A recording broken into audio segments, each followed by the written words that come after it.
Be ready. 10 seconds to go.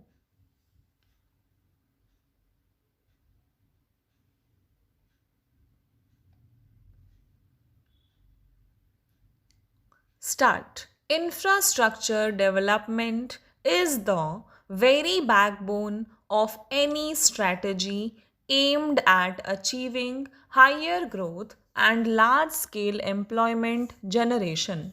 However, an unfortunate impression gained ground after the first phase of liberalization that the government will have less and less to do with infrastructure development.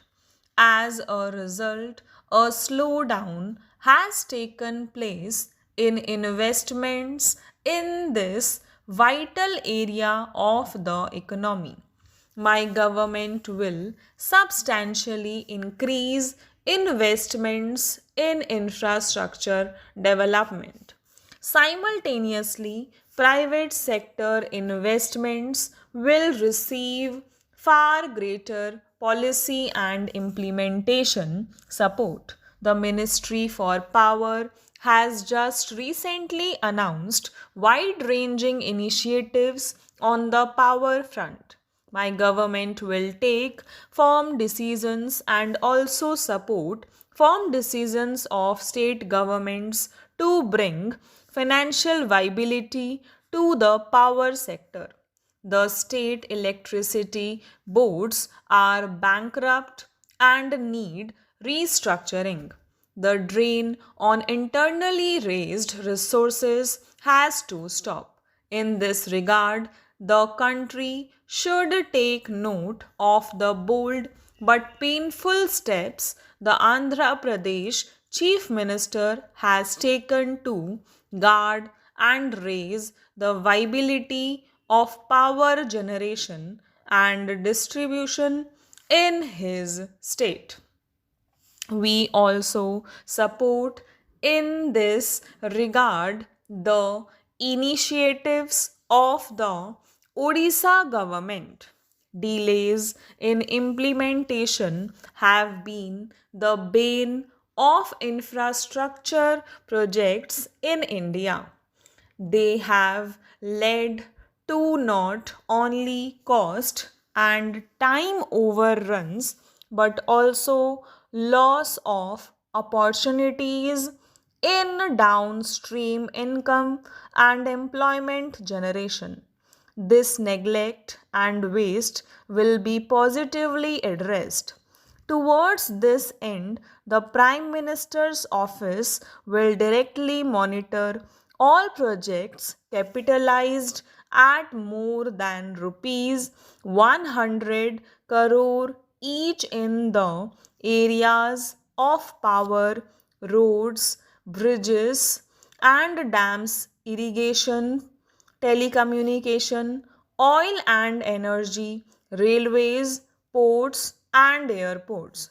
My office will seek a monthly progress report on all such projects and ensure that they are completed and commissioned on due dates. Agriculture is the very heart of our economy and culture. Farm production has to reach a growth rate of at least 5%, otherwise, our goals of overall economic growth and employment generation, as also our promise to build a hunger free India by the year 2010, will remain unfulfilled. Food security on a long term basis is our urgent and immediate concern. Government plans to earmark substantial plan funds for public investment in agriculture, rural development, irrigation, horticulture, afforestation, wasteland development, and related rural infrastructure. We will also pay special attention to the modernization of the agro processing industry. It has immense potential for employment generation in the country now. Agro processing industry provides a critical link between the agriculturist and the urban consumer. We will strengthen this link, among other things, by encouraging collaboration between the cooperative agriculture sector and the corporate sector. Opportunities in exports of food products will be vigorously pursued. We intend to give vastly higher policy attention to the small scale industry and Bhagidari sector, as these are important sources of self employment. This sector makes the highest contribution to the country's GDP. My government will welcome suggestions from the CII and other industry organizations as how to provide to this sector critical developmental inputs such as easy, adequate, and timely credit, marketing infrastructure, and appropriate technology. Housing and construction are the greater generators of productive employment, next only to agriculture and services. The National Agenda for Governance has pledged to facilitate construction of 2 million new housing units each year, with priority for low and middle income family needs. Within the next 60 days, my government will unveil a national housing policy.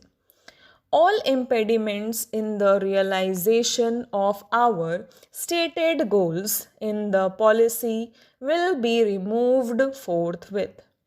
The Urban Land Ceiling Act will be suitably amended to facilitate realization of housing goals and to boost construction. Information technology is an area of special importance. It has already revolutionized the world. No country can hope to develop global competitiveness if it ignores information technology. This is one area where India can quickly establish global dominance. India can be fully cooperative in this area with tremendous payoffs in terms of income generation and creation of high quality jobs. This area also provides an alternative and attainable opportunity to Indian business and industry to become software scissors. Just three Indian companies, not exactly household names, have today market capitalization of rupees 13,000 crores and are also aggressively exporting. In this connection, I invite specific suggestions from trade and industry for removing any bottlenecks in the way of faster growth of the infotech industry. In the national agenda, we have pledged to make India a software superpower. Within the next 30 days, we will set up a national information technology task force which will formulate a draft national informatics policy. The government will initiate immediate steps to effect reforms in the public sector. These will embrace the whole gamut of imaginative restructuring, including transparent disinvestment and reducing PSU losses. Indian industry must improve its global competitiveness and strengthen its export muscle. We cannot succeed in Swadeshi development if we do not export. The new EXIM policy seeks to provide special support to our exporters as such. Stop.